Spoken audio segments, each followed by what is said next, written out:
मुक्त हो आपके पवित्र प्रेम का आस्वादन कर कृतकृत्य हो जाए।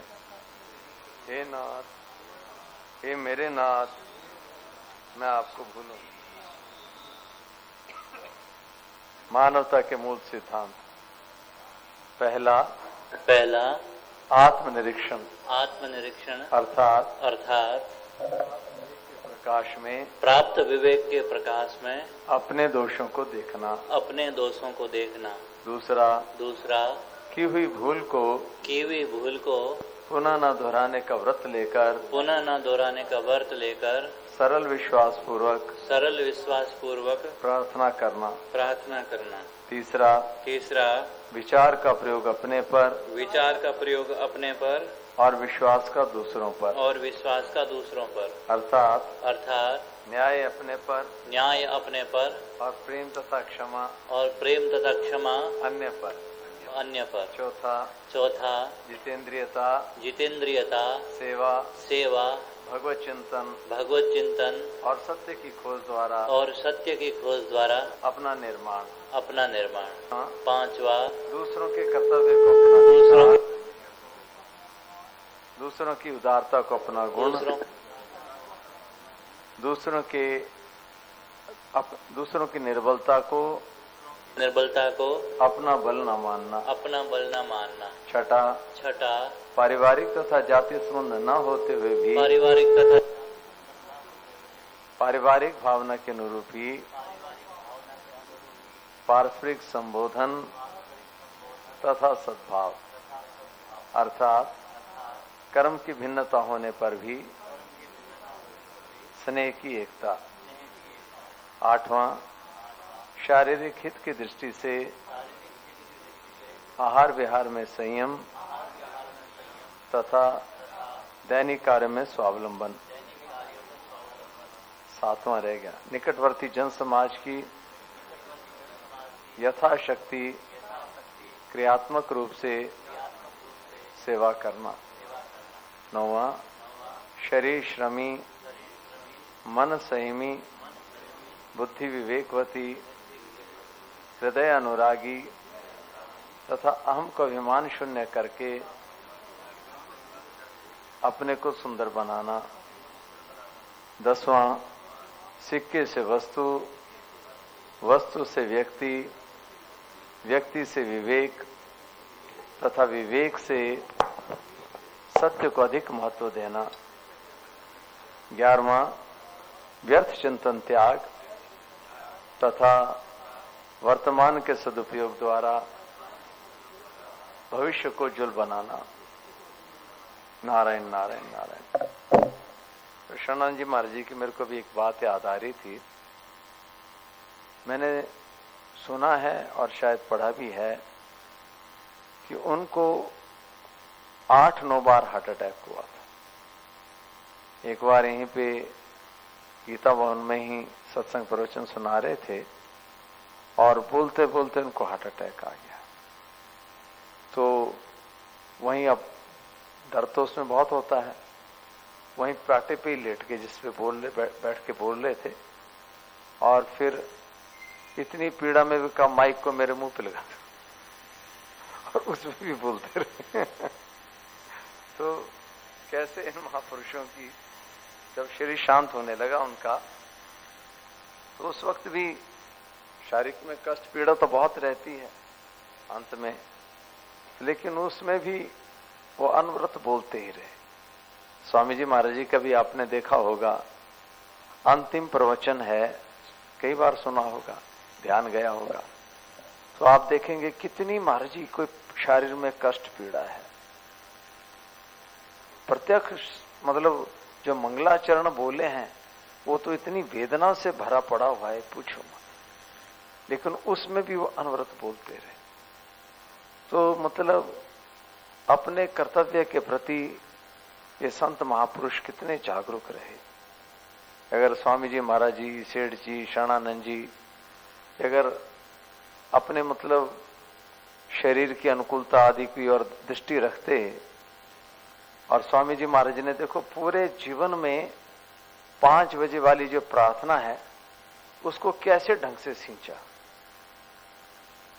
चाहे महाराज जी हवाई जहाज में होते, चाहे ट्रेन में होते, चाहे कैसी परिस्थिति में 5 बजे की प्रार्थना होती, तो उन्होंने पूरे जीवन में इतनी दृढ़ता रखी, तो हमारे में भी उसके प्रति कुछ निष्ठा बनी। ठीक है, हम भी तो इस प्रकार से उन्होंने सत्संग आदि को कितने प्राणपन से सींचा है। पूरा जीवन स्वामी जी महाराज जी ने, सेठ जी ने, शरणानंद जी ने एक नई रीत चलाई। नहीं तो आप देखो किसी भी दूसरी संस्था में सत्संग का इतना महत्व नहीं रहता है। हाँ, प्रतिबद्धता भी नहीं। तो इन महापुरुषों ने कितना मतलब इसके प्रति पूरा अपना जीवन प्राण इसी में लगाया, आश्चर्य की बात है। और एक नई परिपाटी जो है मतलब समाज में खड़ी की सत्संग की, और कितने मतलब उसको भी स्वामी जी महाराज जी ने जीवन पर्यंत एक साधन के रूप में लिया।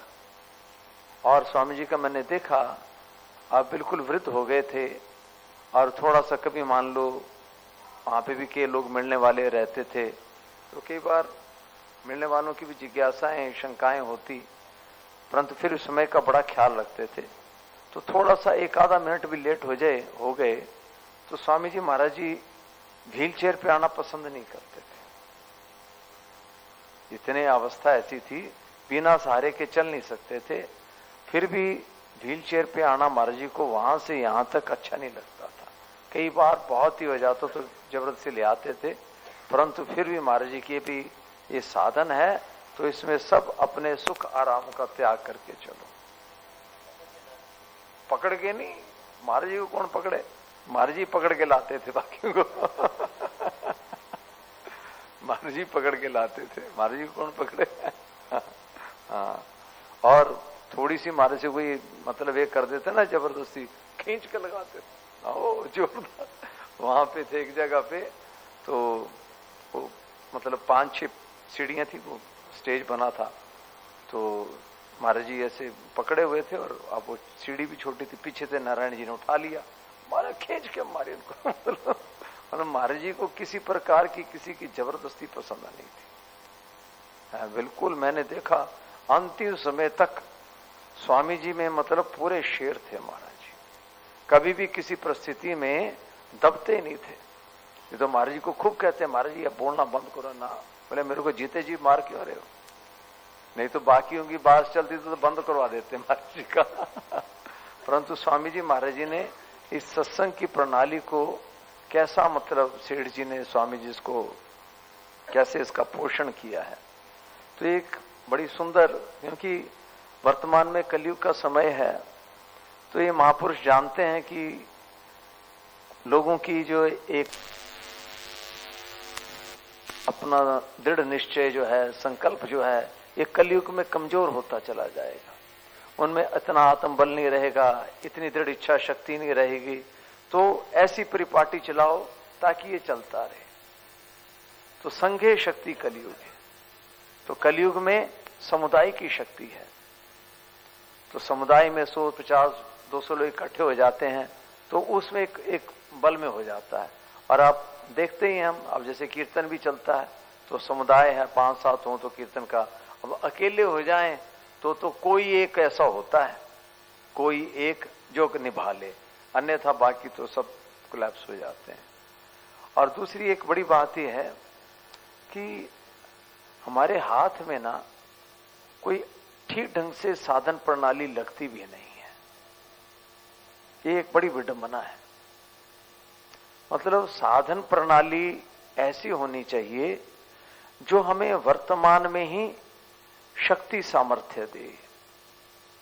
जैसे भोजन होता है ना, तो भोजन से क्या एक शक्ति सामर्थ्य मिलती है, तो उसी प्रकार से जो भी साधन प्रणाली ठीक, जैसे स्वामी जी महाराज जी कहते थे ना कि जब ठीक साधन आपके हाथ में लग जाएगा, मतलब ठीक साधन क्या है, जिससे वर्तमान में परमात्म तत्व है उसके साथ हमारा संबंध जुड़ जाएगा, तो फिर मतलब फिर सहजता से साधन भजन होने लगेगा, फिर परिश्रम नहीं पड़ेगा। परंतु उम्र बीत जाती है, वर्षों बीत जाते हैं, कोई ठीक ऐसी साधन प्रणाली हमारे हाथ में नहीं लग पाती जिससे कि हम मतलब साधन में लगे और थोड़ी देर में बिल्कुल चार्ज हो जाए। जैसे मोबाइल होता है, थोड़ी देर में लगाया चार्ज हो गया, परंतु साधन में हम परिश्रम करते हैं, फिर जैसे वो पूरा हुआ है, छोड़ आफत मिट्टी। तो साधन भजन किस तरह से होना चाहिए, ये देखो, ये बड़ी वास्तव में गंभीर चीजें हैं। ये वर्षों तक हम साधन भजन करने से हमें ऐसी युक्ति, ऐसी विधि हमारे हाथ में लग जाए, भाई ये है असली चीज, तो हम प्राय करके ऐसे क्रियात्मक साधनों में लगे रहते थे। और उसमें भी हमारे भीतर में एक लोभ बहुत रहता है, एक हमारे भीतर में लोभ बहुत रहता है कि इतनी माला करनी है, इतना पाठ करना है, इतना जप करना है। इसके कारण से, इस लोभ की वृत्ति के कारण से वास्तविक साधन हमारे हाथ नहीं लगता। ये बहुत बड़ा एक रुकावट है। नहीं तो वास्तव में सबसे पहले हमें चुपचाप शांति से बैठ के परमात्मा के साथ जो हमारा नित्य संबंध है उसी पे ही दृष्टि डालनी चाहिए। और वर्तमान में भगवान से हमारा संबंध जो है स्वाभाविक है, उसको मतलब उसमें बाधा क्या आ रही है? साधन ऐसा नहीं, इतना करना, ये करना, वो करना, ये साधन नहीं होता है। जो भी वर्तमान में परमात्मा के सानिध्य में हमारे को जो बाधा आ रही है ना, उसको देखें कि वर्तमान में हमारा भगवान से संबंध क्यों नहीं जुड़ रहा है। तो जो रुकावट है, जो बाधा है, उसको दूर करना। तो ये हमारी आसक्ति, ये हमारा लोभ, ये हमारे ढिलाई, इनको दूर करना। फिर परमात्मा के हम जैसे संपर्क में आएंगे ना, तो अपने आप ही हमारे को एक ऊर्जा, एक शांति, एक विवेक हमारे को प्राप्त हो जाएगा। तो वो उस चीज को प्राप्त करना। और देखो, हम स्वामी जी महाराज जी के प्रवचनों को सुने, ध्यान दें, तो उनका यही प्रयास है। बार बार बार बार बार बार स्वामी जी महाराज जी हम लोगों का इसी और ध्यान दिलवाना चाहते हैं कि भगवान के साथ हमारा नित्य संबंध है। कई प्रवचनों में, सैकड़ों ही प्रवचनों में महाराज जी ने ये बात कही है होगी कि देखो, जैसे जैसे संसार का काम होता है उस ढंग से परमात्मा की प्राप्ति नहीं होती, उसका तरीका अलग है। परमात्मा जो है वो नित्य प्राप्त है, तो इसमें इसकी प्राप्ति के लिए केवल ममता और कामना का त्याग ही है। करने से परमात्मा नहीं मिलता। तो स्वामी जी की बातों की ओर हम ध्यान दें और वैसे महापुरुषों से हम खुल के प्रश्न उत्तर करें, तो जो वास्तविक साधन प्रणाली है वो हमारे हाथ लग जाएगी। है? हाँ, चुप साधन भी, आप मूक साधन, चुप साधन, मतलब वर्तमान में हमारा जो संबंध जुड़ा रहता है ना, वो शरीर मन बुद्धि से जुड़ा रहता है। उसी को हम अपना स्वरूप मानते हैं और कोई क्रियात्मक साधन लेते हैं, फिर उसमें हमारे को रस नहीं मिलता, उसमें हमारे को वैसी शांति नहीं मिलती। तो ठीक साधन हमारे हाथ में आ जाए तत्परता से, उसके लिए सबसे बढ़िया है भगवान से पुकार, हे नाथ आप ही कृपा करो, आप ही कृपा करो कि ठीक बात हमारी समझ में आ जाए। और दूसरी नंबर एक, भगवान से पुकार और स्वामी जी की वाणी को बड़े ही मनोयोग पूर्वक सुनना। स्वामी जी महाराज जी क्या कह रहे हैं, स्वामी जी की बातों को बड़े ध्यान पूर्वक सुनेंगे तो फिर हमारे भगवान की कृपा से, विशेषता से संत महापुरुषों की कृपा से। नहीं तो देखो, असली जो साधन है ना वो बहुत सहज है। हम भी इस मार्ग में लगे हैं, आप लोग भी लगे हैं, बीच बीच में हम भी आगे पीछे हो जाते हैं, परंतु फिर जैसे ही ठीक ये आता है, लगता है यार ये तो बड़ा सुगम काम है, कहां भटक जाते हैं। तो ऐसे ही ठीक चीज हमारे हाथ में लग जाए, बहुत बड़ी शांति मिलेगी। फिर हमें इतना कोई जप करना, इतना ये नहीं करना पड़ेगा। बस खास बात, वर्तमान में परमात्मा तत्व है, सबसे बड़ी बाधा कामना है। और ये जो सुख आसक्ति, ढिलाई जो है हमारी, आराम तलबी, ये ना हो कि एक तो देखो कई बातें ऐसी साधना में लगे रहते हैं ना, तत्परता से जो साधन में लगे रहते हैं, तो भगवान की कृपा से उनको ऐसी बहुत सी युक्तियां मिल जाती हैं, उनकी दृष्टि चली जाती है, भगवान दृष्टि डलवाते हैं। देखो भाई, जिसके लिए तुम ये कर रहे हो ना, ये ऐसे नहीं होगा। जैसे ही बड़े अच्छे संत थे गुलाबदास जी महाराज जी, और खूब त्यागी थे, बहुत त्यागी संत थे, बड़ा नाम भी था उनका। तो स्वामी जी महाराज जी के सत्संग आदि सुने, 12 तो बहुत सालों से साधन भजन में लगे थे। तो स्वामी जी की बात ने सुनी, उनकी दृष्टि गई, बोले महाराज जी इतने साल तो शरीर को ऐसे ही हमने रोसा, ऐसे ही कष्ट दिया, ऐसे ही हमारे को जो है भगवान की कृपा से, संत महात्मा की कृपा से ठीक बातों की हमारी दृष्टि चली जाए। बस इसमें एक तो सबसे बड़ी महत्वपूर्ण बात है हमारी हृदय सच्चाई, ये सबसे महत्वपूर्ण बात है। सचमुच जब भी हम साधन भजन करने बैठे तो कोई मतलब सीधा सरलता से भगवान से पुकारे कि हे नाथ, सीधा मेरा आपसे जो संबंध है मेरी उसमें दृष्टि चली जाए। और जैसे ही वास्तव में हमारे में सच्चाई वगैरह आएगी तो अपने आप ही हमारे चित्त में शांति, निर्मलता, पवित्रता आ जाती है और शरीर ठीक हो जाता है महाराज। शरीर की बीमारियों पे बड़ा फर्क पड़ता है, शरीर के रोगों में बड़ा फर्क पड़ता है। ये जितना भी हम हमारी से गलतियां होती है ना, उससे क्या होता है, हमारी प्राण शक्ति बिगड़ जाती है, और इसी के कारण से प्राण शक्ति बिगड़ती है तो शरीर में बहुत अनेकों प्रकार के कष्ट पीड़ाएं बनी रहती हैं। तो सारा का सारा ही जितना भी हम गलतियां करते हैं ना, एक एक भी जो भी हम अपने विवेक के विरुद्ध, अपनी अंतरात्मा की आवाज के विरुद्ध हम जो भी काम करते हैं, उस एक एक गलती का हमें बहुत हर्जाना चुकाना पड़ता है। उससे हमारा मन, शरीर, स्वभाव, हमारे व्यवहार सब बिगड़ते हैं, सब कुछ बिगड़ता है। तो निज विवेक के प्रकाश में शरणानंद जी महाराज जी की बात है ना कि हर एक कार्य कोई भी कर्म जिसमें निज विवेक का विरोध ना हो, कोई भी संबंध जिसमें निज विवेक का विरोध ना हो, और कोई भी विश्वास जिसमें निज विवेक का विरोध ना हो। तो निज विवेक तो शरणानंद जी महाराज जी की साधना का आत्मा है, और बिल्कुल सही बात है। धीरे धीरे हम साधना में आगे बढ़ते हैं ना, तो लगता है कि वास्तव में स्वामी जी महाराज जी भी कहते थे कि फिर हमारा विवेक ही हमारा गुरु बन जाता है। तो निज विवेक के प्रकाश में हम रहें, उसी में ही हमारा खाना पीना, साधन करना, बोलना चालना सब निज विवेक के प्रकाश में हो। ये निज विवेक ही आगे जाके तत्व ज्ञान में प्रकट हो जाता है। हाँ, होश में, ये ओशो की भाषा है, होश में रहना। तो भाषाएं अलग हैं, तो उनका है निज विवेक का। तो ये स्वामी जी महाराज जी विवेक की बात कहते हैं। तो देखो, हम ये आपको सुना रहे थे, बहुत सुंदर साधन की बातें हैं ये।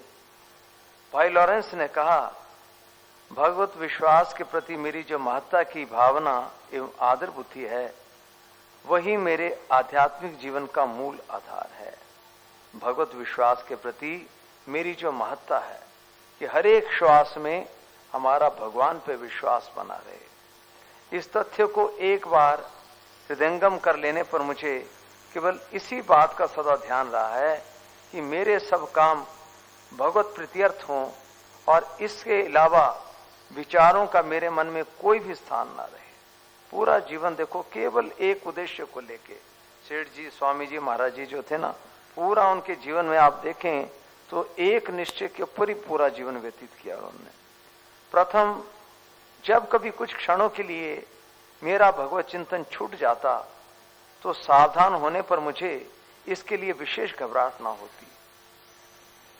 प्रथम, जब कभी मेरे कुछ क्षणों के लिए मेरा भगवत चिंतन छूट जाता तो सावधान होने पर मुझे उसके लिए विशेष घबराहट नहीं होती, क्योंकि भगवत विस्मृति जनित दुख का अनुभव कर मैं अपने इस दैन्य को भगवान के सन्मुख स्वीकार करके और भी अधिक विश्वास के साथ उनकी ओर प्रवृत्त होता। देखो, मैं एक बार कृष्णों में भी काफी रहा, मैं कॉलेज टाइम में, मतलब एक क्रिश्चियन मिशनरी थी वहां पे, तो उनके भी संपर्क में मैं आया। तो मैंने देखा उनके जो मतलब उनका नाम था जोसेफ डैनियल। तो उनके पिताजी थे वो एक ब्राह्मण थे और उनके भीतर में भी धर्म के प्रति, ईश्वर के प्रति बड़ी प्यास थी। तो देखो भगवान कैसे कैसे व्यवस्थाएं बिठाते हैं। तो एक साधु सुंदर सिंह नाम था उनका, वो थे पंजाब के थे और उनकी भी बड़ी रोचक घटना रही। तो बाल्यावस्था में जिस टाइम स्कूल में पढ़ते थे तो उस वक्त अंग्रेजों का राज था और अंग्रेज लोग अपने ईसाई धर्म का खूब प्रचार करते, स्कूलों में भी आके बच्चों को बाइबलें आदि बांटना और अपने धर्म की खूब बातें बताना। अब उनको उनके सनातनी संस्कार थे उनके साधु सुंदर जी के, तो अब उनको ये बातें जो उन्होंने ईसाई धर्म की बातें बताई उनको बहुत बुरी लगी कि भाई हम तो अपने हिंदू धर्म के हैं। तो उन्होंने गुस्से में आके वो बाइबल दे दी, स्कूल में बांटी उन्होंने और उसको पूरा फाड़ दिया है।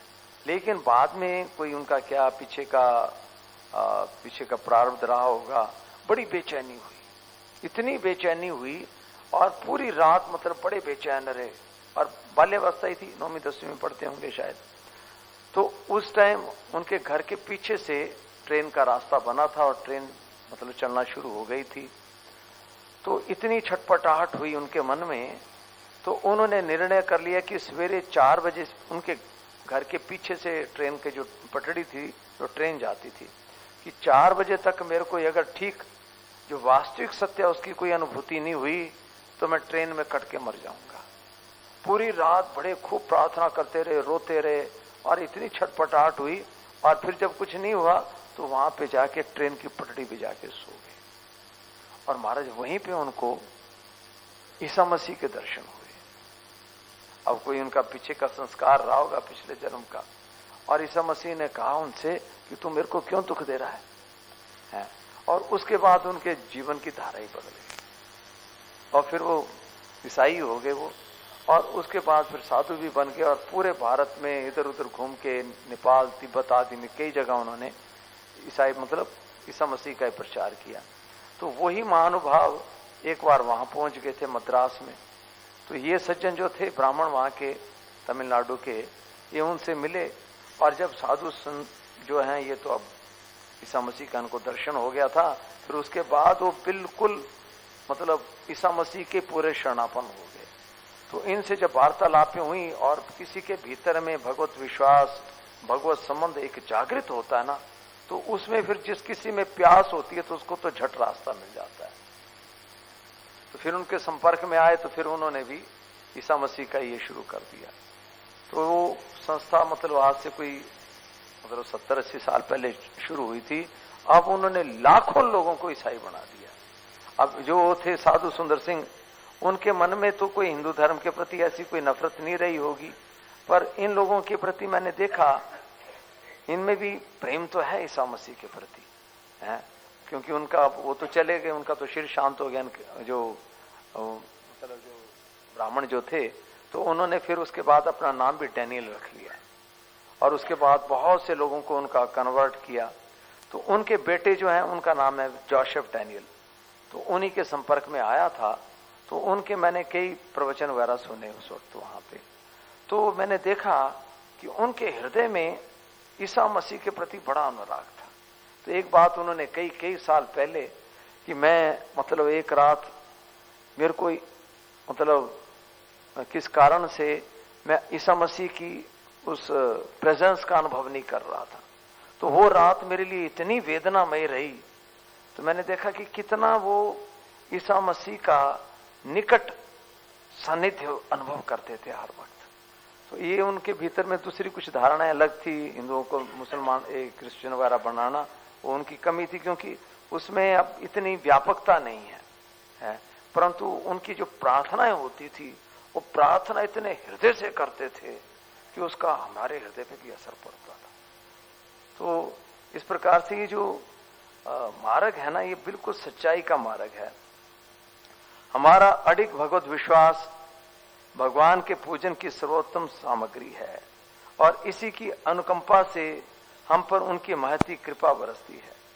जो व्यक्ति भगवान के प्रति पूर्ण समर्पण कर देता है और उनके लिए प्रत्येक कष्ट सहन करने के लिए कटिबद्ध हो जाता है, भगवान उसे न तो कभी धोखा दे सकते हैं, न बहुत समय तक उसे यंत्रणाओं का भोगी कराते हैं।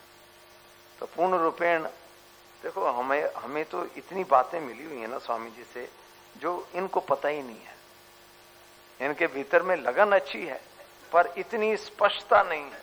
मैंने तो यहां तक देखा, रामकृष्ण परमहंस जी का भी मैंने उनका जीवन चरित्र पढ़ा और उनकी जो उत्कंठा थी वो तो बहुत ही लाजवाब थी। तो इतना अनुभव और इतनी उनके भीतर में भगवान के प्रति विरह आदि की हुई थी, लेकिन मतलब सूक्ष्म बातों को जितनी स्पष्टता से स्वामी जी महाराज जी ने प्रकट किया है ना, कि कहां बाधा लगती है, कहां कहां हमारे इसमें विघ्न आते हैं, उसको किसी संत महात्मा ने इतनी स्पष्टता से ये नहीं किया। तो मूल में बाधाएं कहां हैं? ये जो हमारी स्वामी जी महाराज जी कहते थे ना, बोले देखो बहुत वर्षों के बाद मेरे इसकी ओर ध्यान गया, ये जो सुखासक्ति है और इतनी गहरी है ये कि हर एक चीज में, तो इतना मतलब बाकी संतों का भी ध्यान नहीं जाता। तो अब ये बातें कहते हैं तो हमें लगता है कि देखो इनकी लगन तो है, पर इतना मतलब स्पष्टता जो है शब्दों में नहीं आ पाती। स्वामी जी महाराज जी कहते थे कि शब्दों के द्वारा हम ईश्वर के जितना करीब जा सकते थे उतने करीब चले गए हैं। शब्द हाँ है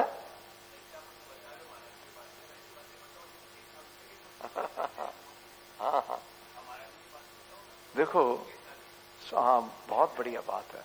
स्वामी जी की बात बड़ी सीधी बात है। अगर आप रिसीव करना चाहते हो ना, तो कमरे में चुपचाप जाके बैठ के शांति से बैठ जाओ, ठीक है। और जहां पे भी आपको कोई भी शरीर में कष्ट पीड़ा वगैरह होती है या इधर उधर मन जाता है, तो वाणी से ही बोल के कि ये जो भी प्रभाव पड़ रहा है मेरे पे नहीं पड़ रहा है।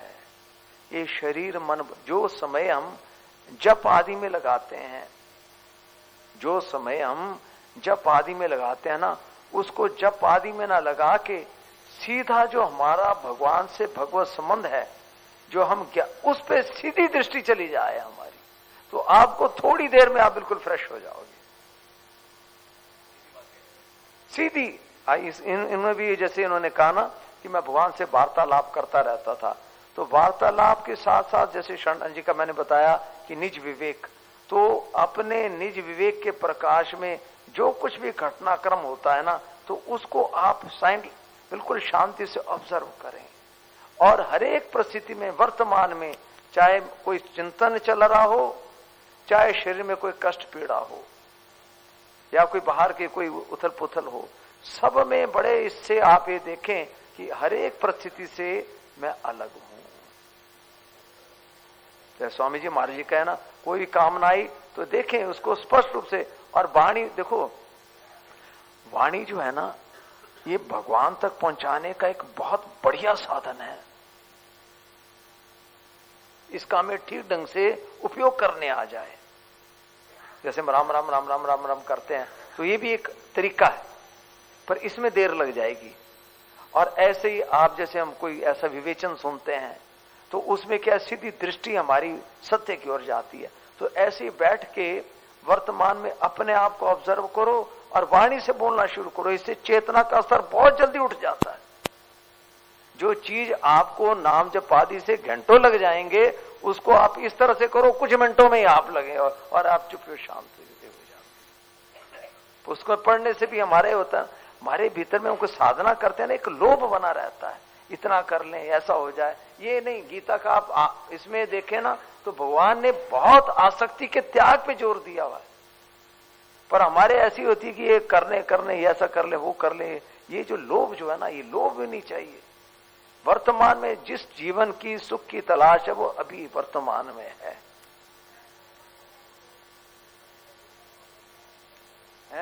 ये बात ठीक है।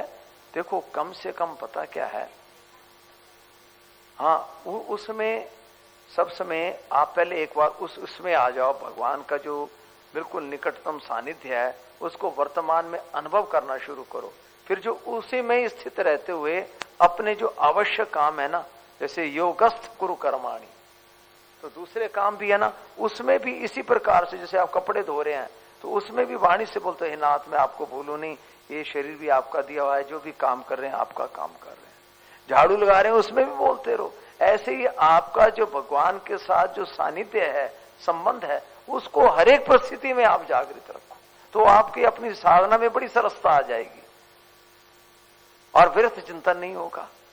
नहीं तो हाँ, व्यर्थ चिंतन जो है ना, वही हमारे को परेशान करता है, मक्खी मच्छर की तरह काटते रहते हैं।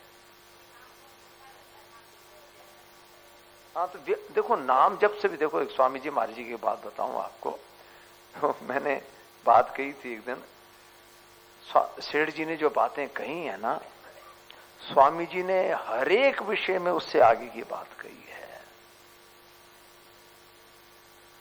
हर एक विषय में, हर एक विषय में आप ध्यान दें तो आपको दिखेगा। मैंने एक दिन बहुत सी बातें बताई थी, यहां नहीं बताई थी, कि चाहे ज्ञान योग ले लो, कर्म योग ले लो, भक्ति योग ले लो। अब सेठ जी का एक ये है कि नाम जप भगवत प्राप्ति का सर्वोपरि साधन है।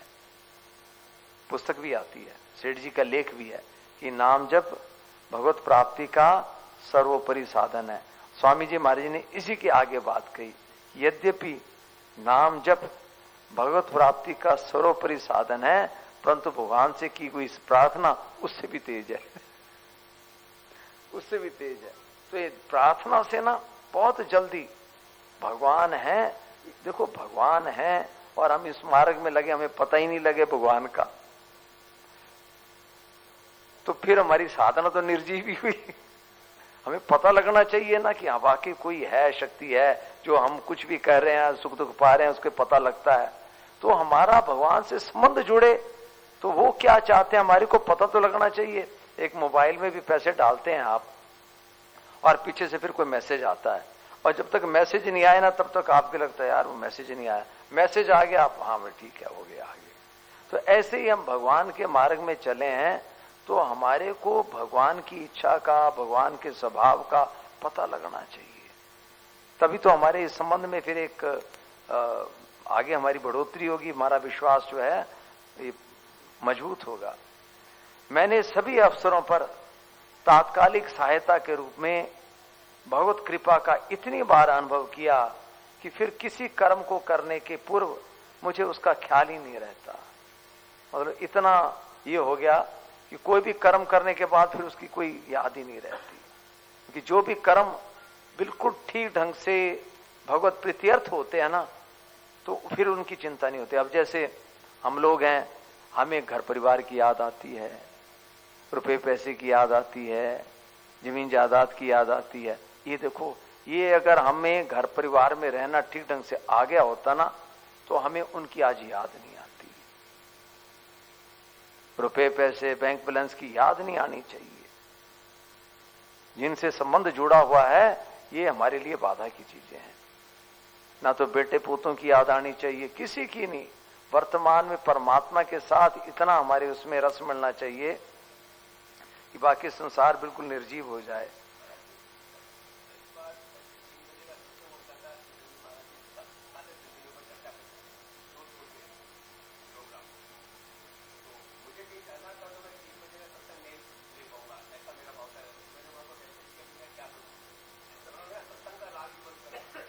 सत्संग का राग भी बंद कर दो। हाँ देखो, वर्तमान में हमारा परमात्मा से नित्य संबंध है ना, वो जुड़ जाए। ऐसे ही एक बार क्या हुआ, स्वामी जी महाराज जी वहां पे दौरे पे थे, तो वहां पे अच्छे अच्छे सत्संगी आते थे। गुलाब सिंह जी के बड़े भाई थे, रूप सिंह जी, हाँ, वो काफी प्रश्नोत्तर करते थे, तो काफी और थे भी थोड़े होशियार थे वो। गुलाब सिंह जी में तो मतलब सरलता ज्यादा थी, इसलिए स्वामी जी गुलाब सिंह जी को विशेष पसंद करते थे। पर रूप सिंह जी थोड़े होशियार थे तो उनको डांट भी अच्छी लग जाती थी। तो एक बार ऐसे ही महाराज जी से खूब उन्होंने प्रश्नोत्तर किए, तो बोले महाराज जी फिर जब सत्संग वगैरह में आना होता है ना, तो उसका चिंतन चलता रहता है। माने कभी देखो ऐसी लगन लगी हो तो उसको भी छोड़ दो, उसको भी छोड़ दो, क्योंकि वर्तमान में ही जो चीज हमारे को वहां पे जाके सुनना है वो अभी है। तो वर्तमान में जो परमात्मा के साथ जो हमारा वास्तविक संबंध है वो जागृत हो जाए तो फिर पुस्तक पढ़ना, सत्संग सुनना, वो कोई ये आग्रह नहीं रहना चाहिए, क्योंकि वो उसका फल है वो। ऐसे एक बार यहाँ पे बड़े अच्छे संत आए थे, 127 साल की उम्र थी, कल्याण देव जी महाराज, अब श्री शांत हो गया उनका। तो मैंने देखा बड़ी उनकी मतलब चेतना बड़ी थी। तो स्वामी जी के पास आए और यहीं पे कुर्सी लगाई थी महाराज जी के लिए। तो उनके मन में कुछ शंकाएं थी, उनका ना मानसिक मन ही मन राम राम का जप वगैरह चलता था। अब उन्होंने बात कही नहीं, पर वो राम राम करते करते फिर वो बिल्कुल उसमें डूब जाते, चुप शांत हो जाते। फिर बाद में उनको छटपटाहट होती कि भाई राम राम छूट गया। अब ये बात उन्होंने स्वामी जी से कही नहीं, पर महाराज जी तो अंतर की बात पकड़ लेते थे। तो महाराज जी ने कहा, बोले देखो ये जो चुप और शांत हो जाते हो ना, तो ये जप का भी फल है बोलिया। हाँ, तो उसमें अगर ये हो जाओ तो फिर छटपटाहट नहीं हुई मेरा राम राम छूट गया है। तो उसमें तो मैंने देखा, मैं बैठा था यहाँ पे, मैंने कहा देखो महाराज, इन्होंने प्रश्न नहीं किया, पर महाराज जी ने कहा अटकाव होता है, अपने आप ही बात चला के कही है। फिर दूसरी बात, उस दिन मैंने देखा महाराज संतों के आदर करने का तरीका भी बड़ा विलक्षण होता है। उस दिन जो राम राम का कीर्तन हुआ और महाराज जी अपने इससे ऐसे कोई 4-4, 5-5 इंच उछल जाए, इतना महाराज जी के मन में उल्लास मैंने उस दिन पहली बार देखा कि उनके भीतर में मतलब एक स्वागत करने की, संतों के स्वागत करने की रीत मैंने देखी। अब उनके पास तो भगवान ही भगवान है, चीज वस्तु से तो कोई है ही नहीं है। तो ऐसे महाराज जी इतना बढ़िया कीर्तन हुआ उस दिन, पूछो मत है। हेलो, हम तो ये मतलब स्वामी जी महाराज जी की मैं बात बता रहा था कि उसमें भी किसी भी क्रिया आदि में हमारी कोई आसक्ति नहीं रहनी चाहिए। हाँ, बस जो चीज है उसमें हम है में चले गए, बस कोई बात नहीं।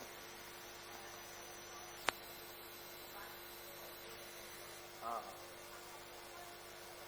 देखो देखो उनको दर्शन ही होते, उनके लिए तो सारे दर्शन ही थे, वो तो वासुदेव धर्म वाले थे। हाँ, उनके लिए तो सब कुछ भगवत स्वरूप ही था। स्वामी जी महाराज जी तो उस स्थिति में पहुंचे हुए थे कि सब कुछ भगवान ही है। हाँ, उनको तो अनुभव हुआ था, सब महात्मा सुदुर्लभ, वो तो उस स्थिति में पहुंचे हुए थे। ये देखो, ये तो अपने लोगों की भी धीरे धीरे दृष्टि अब जाने शुरू हो जाती है कि यार सब कुछ भगवान ही है। पर हमारे को क्यों? क्योंकि भीतर में चेतना तो सब भगवान ही की है।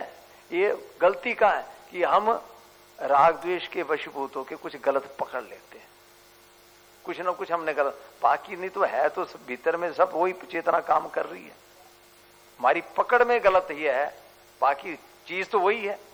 अब ये तो अपने जितने भी सत्संग में लगे रहते हैं उनको भी दिखता है कि यार सब भगवान ही है वास्तव में, तो अपनी गलती है उसको छोड़ा तो भगवान, उनको तो प्रत्यक्ष। फिर उनकी एक और मैंने बात देखी, हम लोगों में एक ये बड़ी होती है कि कोई गलती करता है, कोई उसके कोई गलत आचरण है, हमारे मन में उन चीजों का बड़ा ये होता है, अरे ऐसा है वैसा है। पर उनका मैंने देखा कि कोई गलती कर रहा है, पाप कर्म कर रहा है, परंतु महाराज जी के हृदय में प्रेम और ज्ञान का इतना वो था कि कोई गलती करता उसको भी बड़े प्रेम से करते। गलती की बात है, अब वो इतना गलती कराया और महाराज जी इतने प्रेम से कहा गलती की बात, हमें लगता है यार ऐसा है, दुष्ट ये वो कर दिया, क्योंकि हमारी दृष्टि जो है ना आचरणों की ओर विशेषता से रहती है, ये ऐसा है वैसा है, और उनकी दृष्टि स्वरूप की ओर विशेषता से रहती है। तो गलती गुलती तो बिल्कुल मामूली दिखती है, रहे छोड़ो भाई। तो हमारी भी ऐसी दृष्टि जो है अपने स्वरूप की ओर चली जाए तो फिर ये बाहरी आचरणों की ओर इतनी दृष्टि नहीं रहेगी। किसी समय यदि कोई बाह्य कर्म भगवत चिंतन से थोड़ी देर के लिए मुझे विचलित करता भी, तो उसी समय भगवान की ओर से एक अपूर्व स्मृति की धारा आकर मेरी आत्मा को आवृत कर लेती। देखो बड़ी सुंदर बात कही। किसी समय यदि कोई बाह्य कर्म भगवत चिंतन से थोड़ा मेरे को विमुख भी करता, विचलित करता, तो उसी समय भगवान की ओर से एक अपूर्व स्मृति की धारा आकर मेरी आत्मा को आवृत कर लेती और मैं इतना आप्लावित, ये भावन उन्मत्त होता कि मेरे लिए अपने आप को संभालना कठिन हो जाता। ये देखो भगवान के भजन में लगने का ऐसी स्थिति हम सबकी बने, सबके सब इतना हमारे जीवन में भगवान का अनुराग हो कि थोड़ी इधर उधर की बात हो बस जैसे हटी। मैंने गांधी जी का भी पढ़ा था कि गांधी जी देखो कितनी जिम्मेवारी वाला काम था, पूरे देश को लेके चलना, कितने बड़े बड़े निर्णय लेना, कितने जिम्मेवारी का काम। पर उनका मैंने पढ़ा कि जैसे वो आंख बंद करते थे ना, सोने से नहीं ऐसी है, तो शरीर संसार बिल्कुल गायब हो जाता था। और इतनी अंतर्मुखता उन्होंने प्राप्त कर ली थी कि जैसे कोई बाहर आया, हाँ तो बातचीत की और ऐसे किए और बिल्कुल है में चले जाते। तो ऐसे हमारे जीवन में भी इस प्रकार से जीवन की सफलता इसी में है कि वर्तमान में जो परमात्मा तत्व है उसमें हमारी बिल्कुल एक स्थिति बनना शुरू हो जाए। बस व्यवहार तो सामने कोई चीज आई उतना सा कर लिया और उसके बाद फिर अपने स्वरूप में चले गए। तो इसमें अपना जो निज विवेक जो है तो उसी का हम हमेशा आदर करें। उपस्थित कर्म को त्याग करके प्रार्थना के निमित्त एकांत में जाने पर जितनी भगवत स्मृति होती उससे कहीं अधिक कार्य करते समय मेरी रहती। तो एकांत में बैठ के जो भगवत स्मृति उससे भी ज्यादा जो ये देखो एक मैं बात बताऊं, हमें ना ये जो छोटे छोटे काम होते हैं ना, जैसे अब कपड़े धोना, कमरा साफ करना और माता बहने रसोई आदि बनाना, इनमें कभी आलस्य मत किया करो। इन कामों को करते करते बहुत बढ़िया ढंग से हमारा मन भगवान में लगा रहता है। जैसे आप अपने कपड़े धो रहे हैं, कमरा साफ कर रहे हैं, तो एक प्राय करके होता है यार अपने क्यों एक काम करें, परंतु ऐसे छोटे छोटे कामों में भगवान का सानिध्य बहुत बढ़िया विशेषता से मिलता है। यही बात ये बता रहे हैं कि उपस्थित कर्म को त्याग कर प्रार्थना के निमित्त एकांत में जाने पर जितनी भगवत स्मृति होती उससे कहीं अधिक कार्य करते समय मेरे में रहती। एक माता जी बता रही थी आजकल जैसे बहुएं कम काम करती हैं, सासे में तो एक माता जी को कहा आप तो पहले भी बहू थी और अब भी बहू सास बनी नहीं तो आजकल क्योंकि समय ऐसा आ गया हुआ है तो वो माता जी बोले आप काम तो पूरा, कहा देखो हाथ पैर चल रहे हैं ना, इसमें आप अनुभव करो, इसमें मन ज्यादा शांत रहता है। ये मत सोचो कि वो नहीं कर रही मेरे को करना पड़ रहा है, ये छोड़ दो। अब अकेली हो ना तो दिन भर करती रहेंगी, पर साथ में बहू भी होगी, अरे इसने तो कुछ किया नहीं, तो खटपट शुरू होती है और अकेली को तो पूरा मन लगा रहता है। पर वैसे ही जैसे बहू के होते हुए पूरा आपको काम करना पड़ रहा है ना, पर आप ऑब्जर्व करो कि काम करते वक्त आपका मन ज्यादा प्रसन्न रहे। भाई ये खिंचाता नहीं रहेगी, ये नहीं करती तो फिर गड़बड़ होगी, उसको छोड़ दो। मुझे ऐसा आभास हुआ कि भविष्य में देखो अब समय हो गया है, अब प्रकाश जी आओ, आज आप भी आगे आ जाओ, हैं टाइम है, अच्छा चलो। मुझे हाँ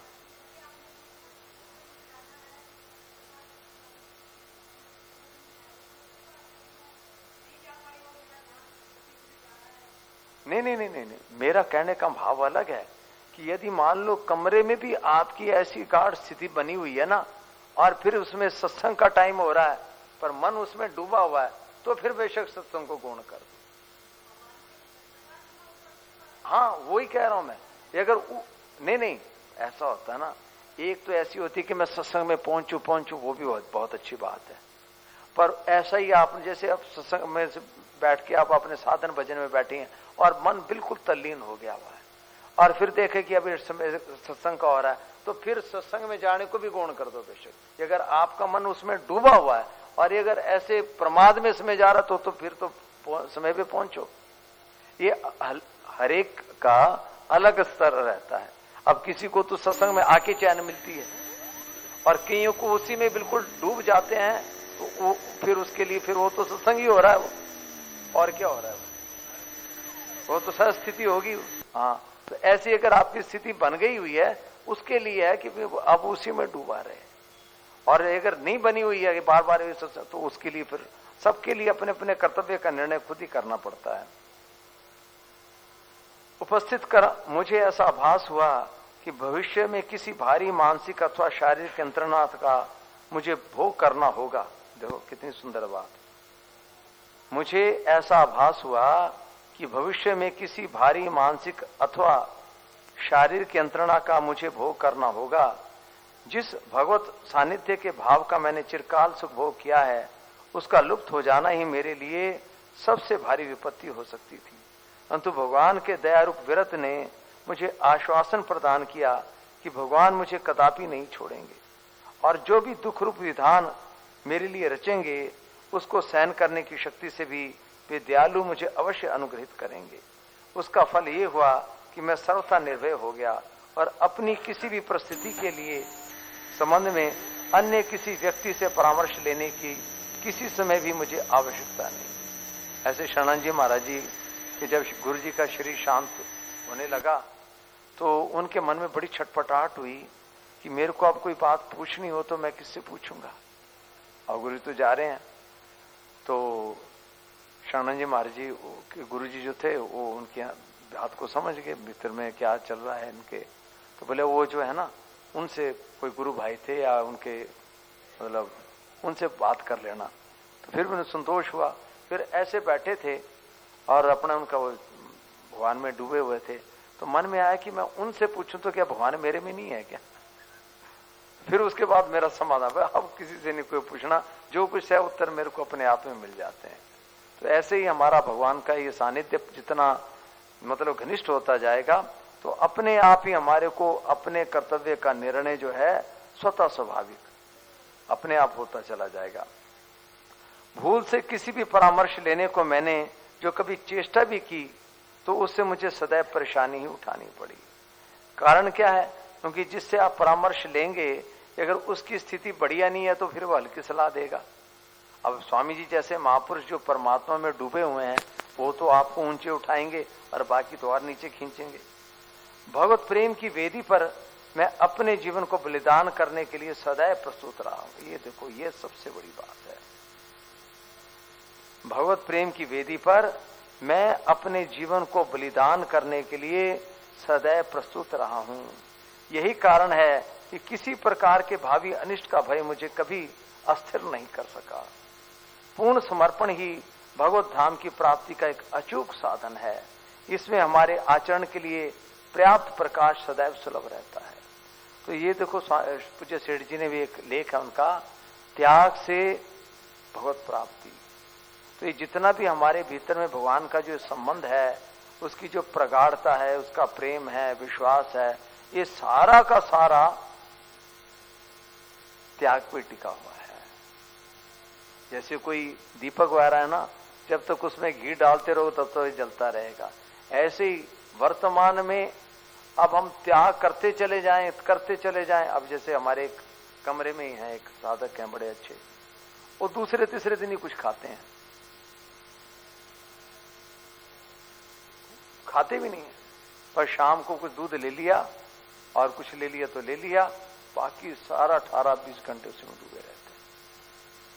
अब सब कुछ, अब उनको उसमें जो रस मिला हुआ है, अब उसमें एक दिन क्या हुआ, भोजन पड़ा था और मैंने ले लिया और मैंने कहा महाराज आप रखा है, जितना लेना ले लेना।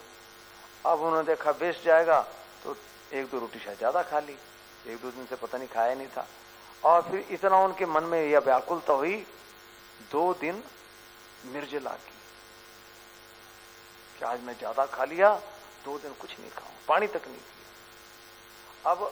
अब ये इस प्रकार का ये जितना भी हमारा ये है ना, हमें तो भाई टाइम देख के खाते हैं, तो अब भूख है जे नहीं है, टाइम हो गया खा लो। तो फिर वो जो भगवत ये जो है ना, अब ये हमारे देखो जो भी इस मार्ग में आगे बढ़ा है ना, ये त्याग से ही आगे बढ़ेगा। हमारे देखो इसमें नाम नहीं लेंगे हम, पर इनका भी बड़ा अच्छा त्याग है। कितने सालों से एक टाइम ही भोजन करते हैं और बढ़िया, शरीर में भी बल में भी कोई कमी नहीं है। तो जितना हम आगे बढ़ेंगे त्याग से ही भाई, त्याग से ही परमात्मा तत्व का अनुभव होता है।